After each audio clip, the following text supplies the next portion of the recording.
लोग फेसबुक में लड़की तलाश करते हैं, व्हाट्सएप की लड़की को तलाश करके बीवी बनाते हैं। कितना बड़ा नुकसान होता है दिखाने के लिए जा रहा हूँ। ध्यान से सुनिएगा, बिल्कुल आपको टेलर दिखा रहा हूँ, आईना दिखा रहा हूँ, बाईपास ले जा रहा हूँ। सालन हमारा पकता है चूल्हे में जल जाता है, सालन पकता है चूल्हे में जल जाता है, तो देखिएगा उस जलने का असर सालन में महसूस होने लगता, खाया नहीं जाता है। अगर आपका सालन चूल्हे में जल गया तो खाया नहीं जाता, सालन जल गया तो एक वक्त की परेशानी होती है, लेकिन अगर नाफरमान बीवी घर में आ गई तो दिल जल जाता है, जिंदगी भर आदमी परेशान हो जाता है। दूसरी बात याद रखिए नुक्ते की, पत्थर मारा गया, शीशा टूट गया, सांस निकल करके आया, इतना कीमती शीशा कैसे टूट गया? बेटा निकल करके आया, तेरी नालायक बहू ने पत्थर मारा है, शीशा टूट गया।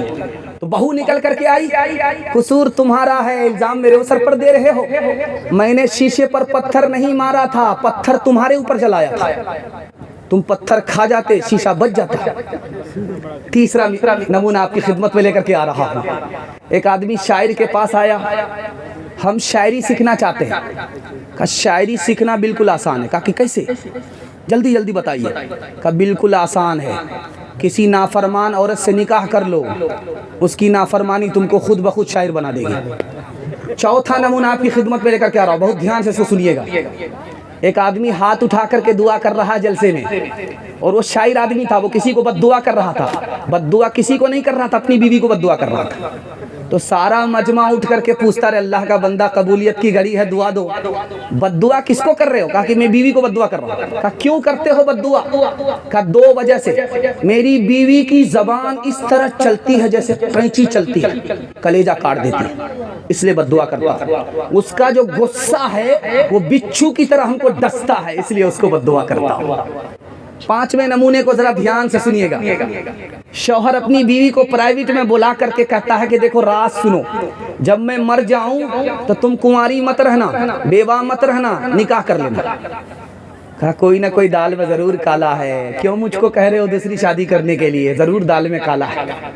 कहा इसलिए कह रहा हूँ ताकि दूसरे शौहर को पता चल जाए कि पहला शौहर जो इतनी जल्दी मरा है इसी नाफरमान बीवी की वजह से मरा है। औरत अदालत में रो रही है, हंस रही है, तो हाकिम ने पूछा कि बात क्या है कि तुम हंसती भी हो रोती भी हो, बात क्या है? कहा हुजूर हंसने की वजह यह है, रोने की वजह यह है कि तुमने मेरे शौहर को 1 साल की सजा दिया, ये मेरे रोने की वजह है। जैसे ही तुमने फैसला सुनाया कि इसके शौहर को 1 साल की सजा नहीं 3 साल की सजा सुनाई जाती है, तो मैंने हंसना शुरू किया। अच्छा हुआ जल्ले तू जलाल तू इस बला को टाल तू। आखिरी 2 मिसाल पर पैगाम खत्म कर रहा हूँ, बहुत ध्यान से सुनिएगा। सिडनी के डॉक्टर हैं लाजिम, उसने कहा 48% मर्द पागल होते हैं नाफरमान बीवी की वजह से। जापान में 52% मर्दों ने कहा कि मैं मर्द होने पर खुश नहीं हूँ। तो उनसे पूछा रे अल्लाह का बंदा, मर्द हो औरत नहीं हो, तुमको तो फख्र से सर ऊंचा होना चाहिए, करना चाहिए। कहा नहीं, मैं औरत होता तो अच्छा होता। कहा कि वो कैसे? कहा कि पहली तारीख में तनख्वाह की मालिक मेरी बीवी हो जाती है, मैं कंगाल हो जाता हूँ, वो मालामाल हो जाती है। इंशाअल्लाह माँ बाप को खर्चा बीवी से पूछ करके देंगे। बिल्कुल सही जा रहा, हाथ उठा दीजिए।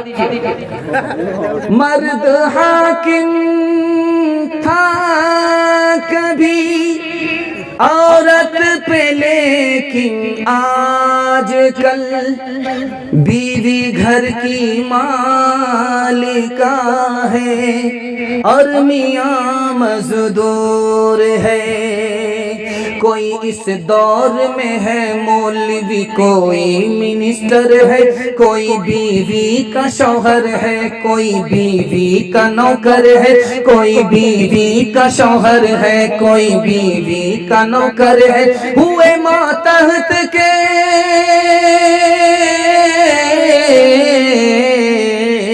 हुए मातहत के मातहत ऐसा इनकलाब आया, मियाँ है दफ्तर में और बीवी मनीजर है, मियाँ है दफ्तर में और बीवी मनीजर है।